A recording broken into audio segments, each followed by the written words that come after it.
이제 오늘 우리에게 주신 하나님 말씀 함께 나누겠습니다. 오늘은 이사야서 15장 1절부터 9절까지 말씀 함께 봅니다.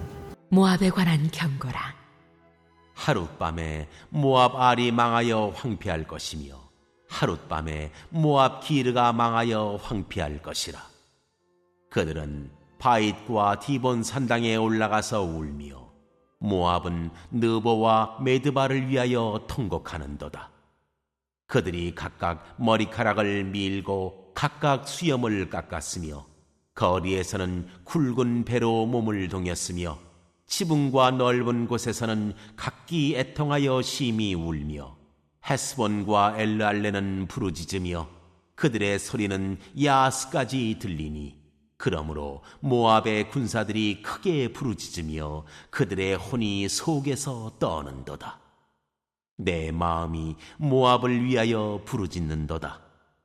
그 피난민들은 소알과 에글랏 슬리시아까지 이르고 울며 루힛 피탈길로 올라가며 호로나임 길에서 패망을 울부짖으니 니무림 물이 마르고 풀이 시들었으며 연한 풀이 말라 청청한 것이 없음이로다. 그러므로 그들이 얻은 재물과 쌓았던 것을 가지고 버드나무 시내를 건너리니 이는 곡성이 모압 사방에 둘렸고 슬피 부르짖음이 에글라임에 이르며 부르짖음이 부엘엘림에 미치며 디몬 물에는 피가 가득함이로다.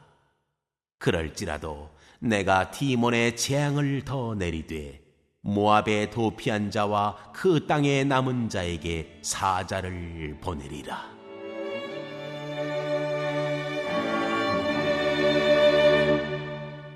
이사야서 15장과 16장은 모압에 대한 경고의 메시지를 담고 있습니다. 여러분, 모압이 어떤 나라인지 혹시 아십니까? 모압의 기원은 아브라함의 조카 롯입니다. 소돔과 고모라가 멸망당할 때 온 가족이 산으로 피하여 숨었는데 그때 롯의 아내는 천사의 말을 듣지 않고 뒤를 돌아보았다가 소금 기둥이 되어 죽고 말았습니다. 그리고 이제 롯과 두 딸이 산에 올라가서 소돔과 고모라의 멸망을 다 지켜봅니다. 그렇게 산속에 살다가 두 딸이 이런 생각을 해요. 이제 우리가 남자를 만나서 결혼할 가능성이 없으니 우리 아버지의 대를 어떻게 이을 것인가. 그래서 두 딸이 어떤 생각을 했느냐 하면 아버지 술 마시게 하고 취하게 해서 잠들면 너와 내가 아버지의 대를 이어주자. 그래서 아버지의 술 취하여 잠든 그 시간에 두 딸이 번갈아서 아버지와 잠자리를 합니다.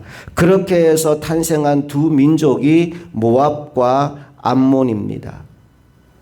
아브라함의 조카의 씨를 통해 난 후손이기 때문에 어찌하면 이스라엘과 참 가까운 동족이다라고 볼 수 있겠지만 그 이후로 둘 사이는 철천지 원수와 같이 됩니다. 그리고 늘 이스라엘을 괴롭히는 이방 민족 중에 하나가 모압 그리고 암몬이었던 거죠.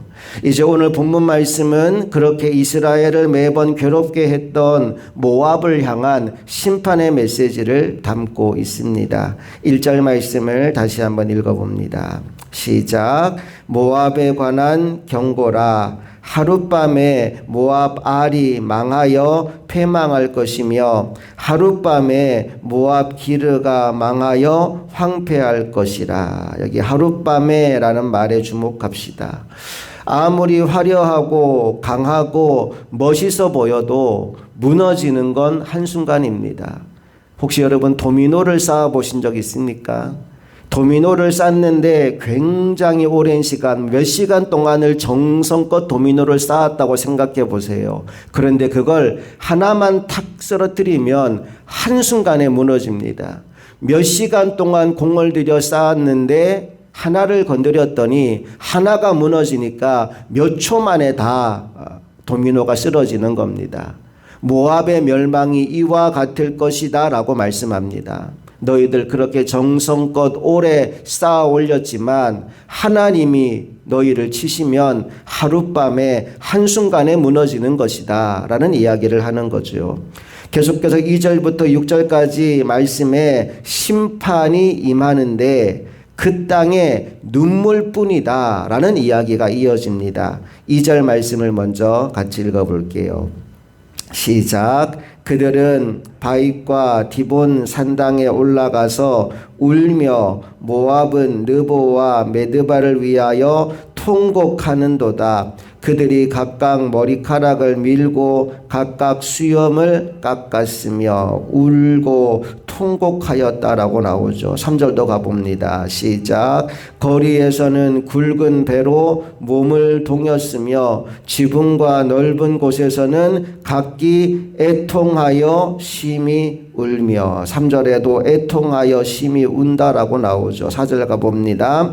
헤스본과 엘르알레는 부르짖으며 그들의 소리는 야하스까지 들리니 그러므로 모압의 군사들이 크게 부르짖으며 그들의 혼이 속에서 떠는도다. 크게 부르짖는다라고 나오죠. 5절도 읽어봅니다. 시작. 내 마음이 모압을 위하여 부르짖는도다. 그 피난민들은 소알과 에글라 슬리시아까지 이르러 울며 루힛 비탈길로 올라가며 호르나임 길에서 패망을 울부짖으니. 모든 구절에 울고 부르짖고 애통하고 심히 울고 이런 말이 반복돼요.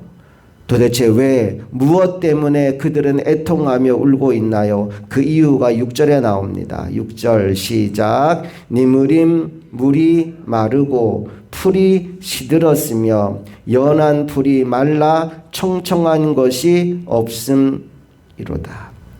물이 마르고 풀이 다 시들었기 때문에 이런 애통과 슬픔이 그 땅에 찾아온 것이다 라고 말씀합니다. 여러분, 성경에서 말하는 하나님, 그분이 어떤 분이냐? 하나님은 우리 눈에서 눈물을 거두어 주시는 분이십니다. 지금 모압은 애통하고 있지만 하나님은 하나님의 백성들의 눈에서 눈물을 거두어 주시는 분, 슬픔이 변하여 기쁨이 되게 만들어 주시는 분이신 줄로 믿습니다.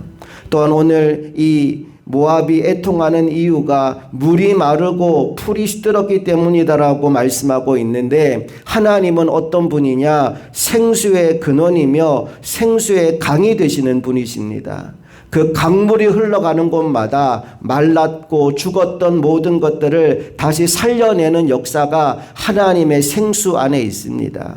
그렇다면 저와 여러분은 하나님이 주시는 이 은혜와 복을 누리게 되기를 소망합니다.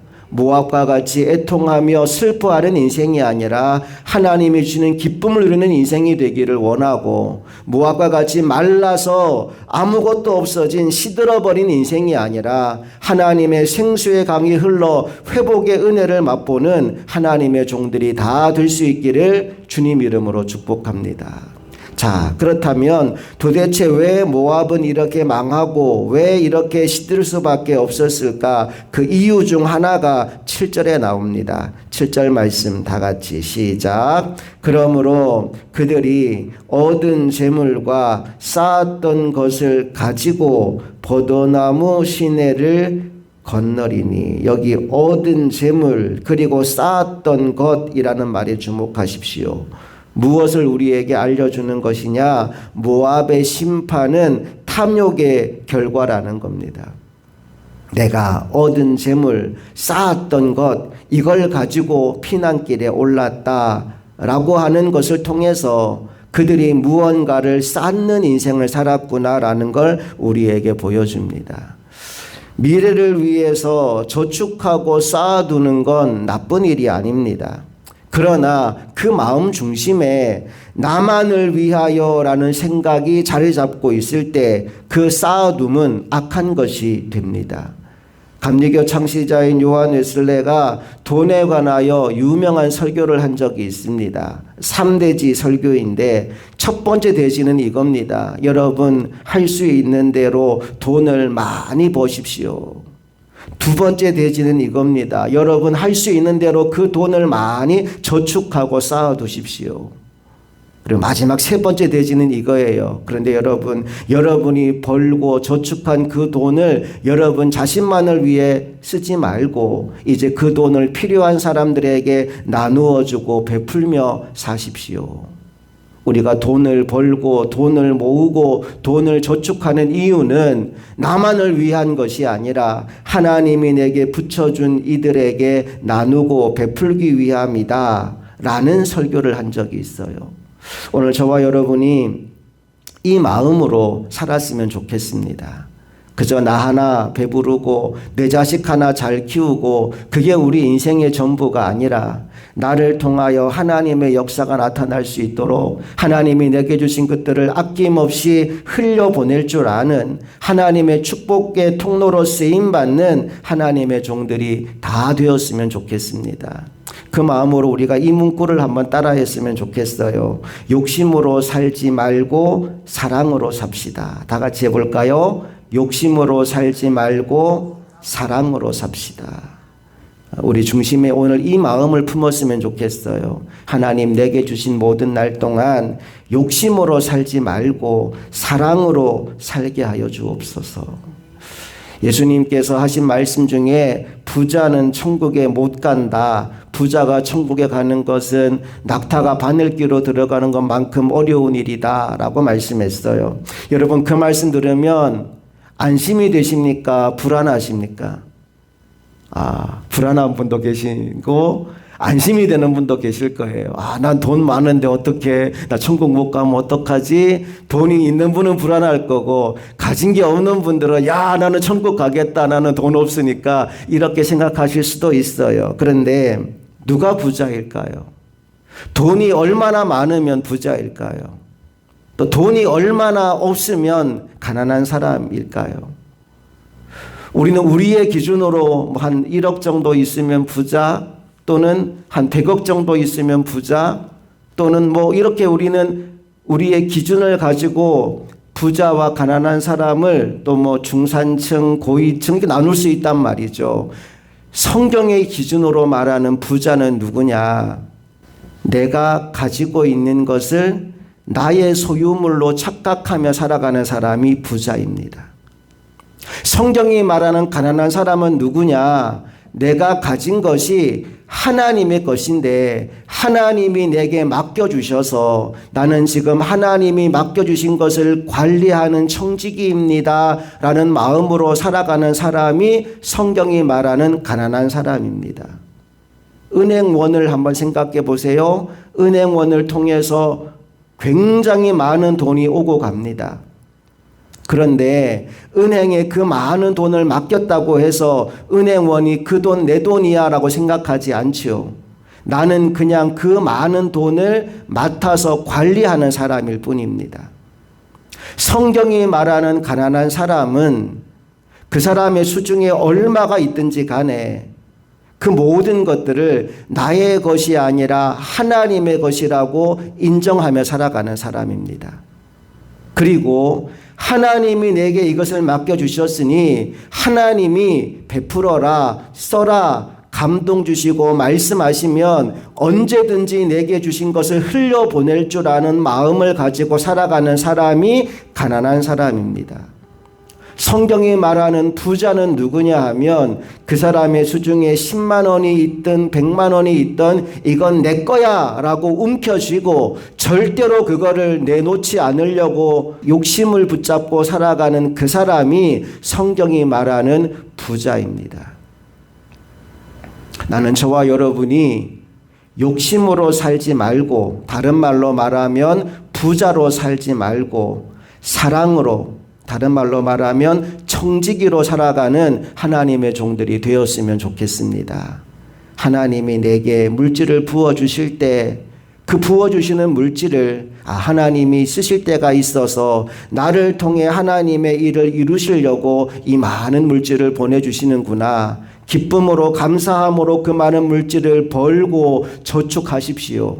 그리고 하나님이 은혜 주시고 감동 주시고 이렇게 써라 말씀하시면 기쁨으로 하나님께서 내게 맡기신 그곳에 그 물질을 흘려보내며 하나님의 사랑을 나누는 축복의 통로로 쓰임받는 하나님의 사람들이 되었으면 좋겠습니다. 오늘 말씀을 정리하는데 두 가지 키워드로 정리할게요. 첫 번째 키워드는 하룻밤에라는 겁니다. 이 땅에 쌓아놓은 것 하룻밤에 무너질 수 있습니다. 영원한 것 없습니다. 이 세상에 있는 모든 것들은 지나가는 겁니다. 하룻밤에도 무너질 수 있는 이 땅의 것에 여러분 마음과 시선과 삶을 빼앗기지 마시기를 축복합니다. 우리의 마음은 저 영원한 곳에 있고 우리의 시선은 저 하늘을 향하여 있고 이 땅에 물질을 쌓아두는 것보다 저 하늘에 쌓는 일을 기뻐하는 저와 여러분 모두가 될 수 있기를 간절히 소망합니다.